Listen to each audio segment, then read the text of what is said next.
Good morning, students of class 8. We will study about and discuss and examine the distribution and utilization of the major natural resources. And we will explain about second chapter of geography. Topic is natural resources. Natural resources is mainly three types: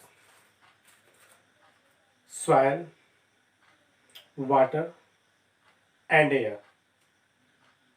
soil water and air, यानी कि इन जो main natural resources हैं यही हैं, और इनका इस chapter में नेचुरल रिसोर्सेज चैप्टर में 1 बाय 1 करके डिटेल से एक्सप्लेन किया गया।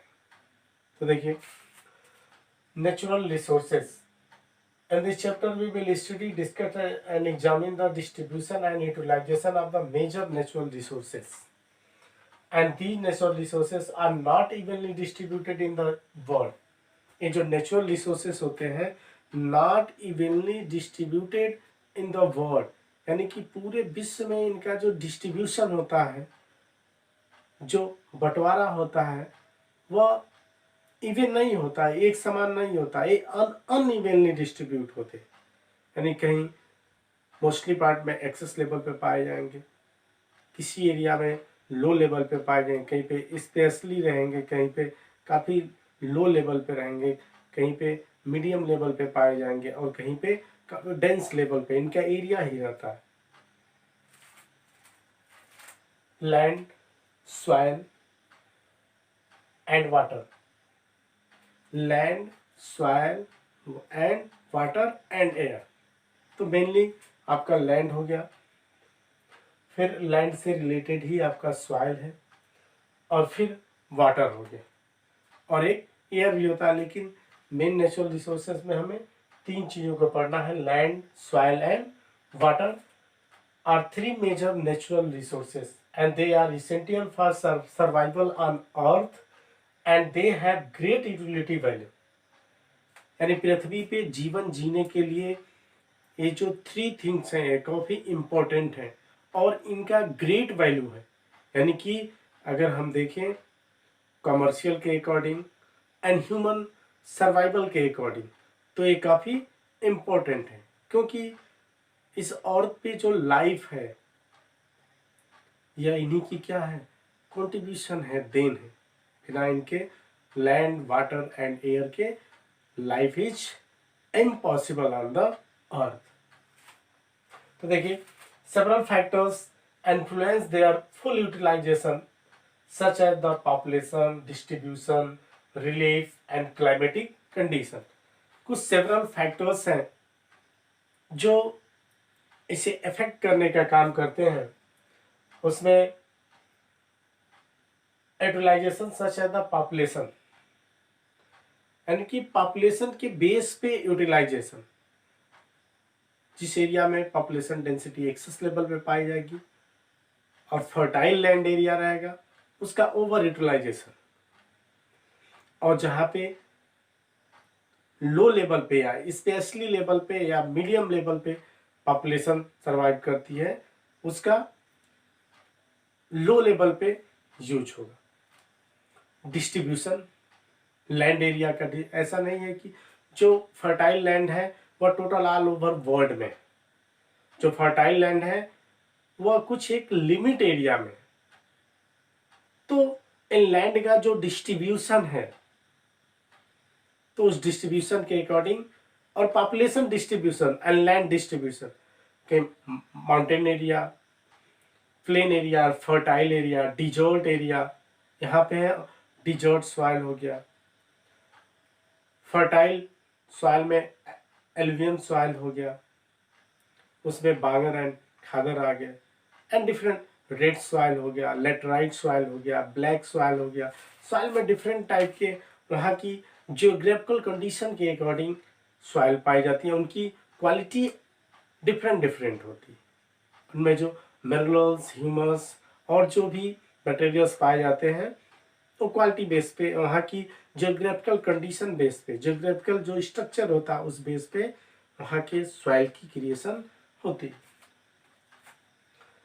एंड रिलीफ मीन्स होता है अप एंड लो एरिया, यानी कि ऊबड़ खाबड़ स्थान, high and low area. And climatic condition, अभी मैंने बताया कि जो लैंड के यूटिलाइजेशन केबल यानी उसे फर्टाइल बनाने में सबसे इंपॉर्टेंट रोल रहता है, तो क्लाइमेटिक कंडीशंस का रहता है कि क्लाइमेटिक कंडीशन किस टाइप की है। अब नेक्स्ट, अब अभी मैंने बताया कि वन बाय वन करके हम लोग एक्सप्लेन करेंगे। तो इसमें है land resources. Land is very important natural resources. Land is very important natural resources as all human being live on it, यानी कि land is very important natural resources and all human being live in it. जितने भी human being है, मानव जाति है, वह इसी land area पे, इसी अर्थ पे सरवाइव करती है, निवास। And man has used land for his needs in the various वे। और आदमी क्या करता है, मनुष्य, मैन अपने वेरियस नीड्स के अकॉर्डिंग डिफरेंट टाइप में इनका यूज करता है। वेरियस वे कौन कौन से हैं, देखिए। कंस्ट्रक्शन, बिल्डिंग्स के कंस्ट्रक्शन में, और प्रेजेंट टाइम में जो कंटेम्प्रेरी वर्ल्ड है, इसमें लार्ज स्केल पे बिल्डिंग्स का क्रिएशन हो जा रहा है। पॉपुलेशन इंक्रीज हो रही है। पॉपुलेशन इंक्रीज होने के साथ साथ जो भी फॉरेस्ट्री एरिया है, यहाँ तक कि जो वेस्ट लैंड एरिया है, डिजर्ट एरिया है, या जो भी माउंटेन्स एरिया है, यहाँ पे बिल्डिंग कंस्ट्रक्शन लार्ज स्केल पे हो रहे हैं। पॉपुलेशन बढ़ रही है, पॉपुलेशन बढ़ने के साथ लैंड पे प्रेशर बढ़ रहा है, लैंड पे प्रेशर बढ़ने के साथ ही साथ क्या हो रहा है, बिल्डिंग कंस्ट्रक्शन हो रहा है। पॉपुलेशन को सर्वाइव करने के लिए, रहने के लिए क्या चाहिए, घर चाहिए, मकान चाहिए। तो उसी के अकॉर्डिंग फिर उसके बाद इंडस्ट्रियलाइजेशन है, फैक्ट्री का, रोड्स है, रोड्स क्रिएशन, रेलवे लाइंस है, एयरपोर्ट्स हैं। तो डिफरेंट टाइप के क्या हो रहा है, जो ह्यूमन सेटलमेंट हो रहे हैं, उसमें लैंड का ओवर यूटिलाइजेशन हो रहा है। और साथ ही साथ कल्टीवेशन में भी इंक्रीजिंग हो रही है। पॉपुलेशन बढ़ रही है, उसको खाने के लिए चाहिए, फूड्स चाहिए।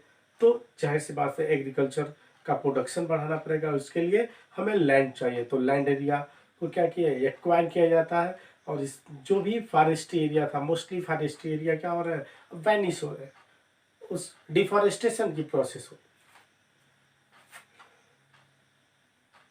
रोड्स, अभी मैंने बताया, रोड्स का क्रिएशन, रेलवेज, रेलवे लाइंस का क्रिएशन, कल्टीवेशन, माइनिंग का भी काम होता है।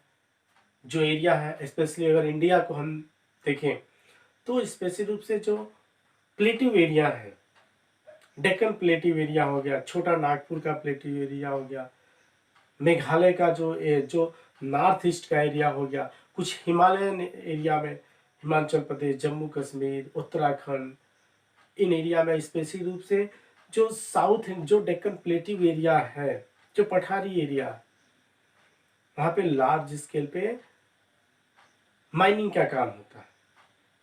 माइनिंग में कोल माइंस हो गए, आयरन ओर्स माइंस हो गए, गोल्ड माइंस हो गए, सिल्वर माइंस हो गए, लाइमस्टोन माइंस हो गए। तो डिफरेंट टाइप के क्या होता है, डिफरेंट टाइप के मिनरल्स पाए जाते हैं। और मिनरल्स को जमीन के अंदर से निकालने के लिए माइनिंग की प्रोसेस को क्रिएट किया जाता है। तो इसका रिजल्ट ये होता है कि क्या होता है, उस लैंड एरिया का यूज होता है। Land provided 95% of human requirement for food. जो लैंड है, या टोटल ऑल ओवर वर्ल्ड के ह्यूमन बीइंग का 95% रिक्वायरमेंट को कंप्लीट करने का काम लैंड ही करते हैं, यानी कि ये लैंड एरिया पे ही होता है। फॉर फूड्स के लिए हम कल्टीवेशन का काम करते हैं। क्लोथिंग के लिए ये भी क्या होता है, कल्टीवेशन के माध्यम से ही आता है। कॉटन की फार्मिंग एंड डिफरेंट टाइप के जो सिल्क वार्म का जो हम से पालने का काम करते हैं, जो मलबरी ट्री होता है उस पर, तो इसका भी यूटिलाइजेशन होता है। हाउसिंग घर बनाने के लिए, and would for both fuel and the construction. और साथ ही साथ जिस एरिया में फॉरेस्ट्री एरिया है वहाँ से क्या मिलता है हमें, उसको कट करते हैं, लैंड एरिया पे ही फॉरेस्ट्री एरिया का क्रिएशन होता है, उसका प्रोडक्शन होता है, तो उसे कट करके एक तो हम फ्यूल के रूप में उसका यूज करते हैं, ईंधन के रूप में खाना बनाने के लिए, फूड मेकिंग में, एंड डिफरेंट फर्नीचर हो गया एंड डिफरेंट यूजेज, एंड साथ ही साथ कंस्ट्रक्शन, यानी कंस्ट्रक्शन में भी इनका काम आता है। But land covered only 30% of the total area of earth surface. अगर हम टोटल अर्थ को देखें तो 100% में से 70% जो एरिया है, 71% एरिया टोटल अर्थ का या वाटर कवर्ड एरिया, ओनली 29 और 30% एरिया लैंड कवर्ड एरिया। और इसमें भी क्या होता है, इस 30% में से, एंड लैंड सरफेस एरिया है, और इस 30% में से 30% लैंड एरिया में से 90% जो है वर्ल्ड पॉपुलेशन ऑक्युपाइड ओनली 30% आता है। यानी कि इस 30% लैंड एरिया में वर्ल्ड का जो 90% पॉपुलेशन है, यानी विश्व की जो 100 में से 90% पॉपुलेशन है, वह क्या होती है, वह इसी 30% एरिया के एक कुछ पार्ट में सरवाइव करती है। इसमें भी जो काफ़ी फर्टाइल एरिया रहता है वहाँ पे डेंस पॉपुलेशन एरिया रहता है, क्योंकि पॉपुलेशन के लिए वहाँ पे इजीली वाटर अवेलेबल रहता है, फूड प्रोडक्शन होता है, फर्टाइल लैंड रहती है तो क्रॉप प्रोडक्शन अधिक होता है, एक्सेस होता है, तो सर्वाइवल के लिए इजी रहता है। और फिर वहाँ पे क्या होता है, roads construction, railway construction and housing construction के लिए काफ़ी इजी रहता है। इसका एक एग्जांपल है प्लेन एरिया। इसमें वर्ल्ड की जो रिवर्स बेसिन एरिया है, जैसे अपने यहाँ Ganga Brahmaputra basin area, Indus reverse basin area, तो ऐसे वर्ल्ड के बहुत से एरिया है, जैसे चाइना की वांगो रिवर्स हो गए, मिस्र की नील रिवर्स हो गए, जो अफ्रीकन डिजर्ट से बहती है, लेकिन इसके आसपास का एरिया क्या है, फर्टाइल होने के कारण यहाँ पे पॉपुलेशन डेंसिटी पाई जाती है।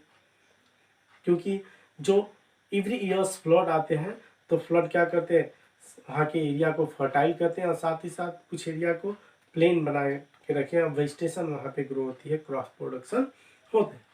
तो वही बात कर, यानी कि टोटल वर्ल्ड की 90% एरिया इसी 30% एरिया के कुछ एरिया में सर्वाइव करती है, dense populated area.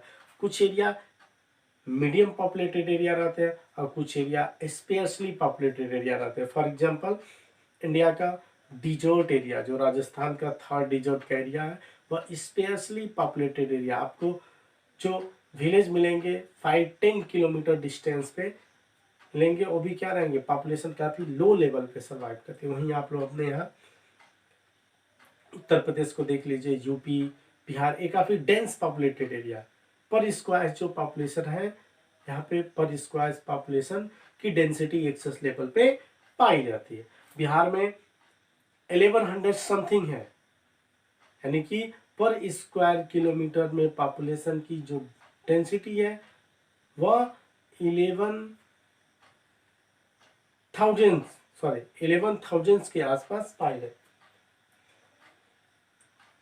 And area and 70% land area of sparsely populated, यानी कि अगर इस 30% टोटल 100% में से 70% वाटर कवर्ड एरिया है एंड 30% लैंड कवर्ड एरिया है, तो इस 30% का अगर हम 100% देखें तो इसके 30% पार्ट पे वर्ल्ड की 90% पॉपुलेशन सर्वाइव करती है, एंड 70% जो लैंड एरिया होता है यह स्पेसली पॉपुलेटेड एरिया होता है।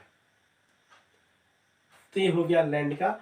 और लैंड के जो टाइप्स होते हैं, सॉइल के टाइप्स, तो आप लोग जानते हैं black soil, red soil, laterite soil, yellow soil, desert soil, alluvial soil. Alluvial soil में एक बांगर होती है, एक खादर होती है, यानी कि एक न्यू एलुवियल सॉइल और एक old alluvial soil. New alluvial soil को खादर बोला जाता है हिंदी में, और ओल्ड एलुवियल सॉइल को बांगर मृदा बोला जाता है। या तो ये रहा आपका लैंड रिसोर्सेस।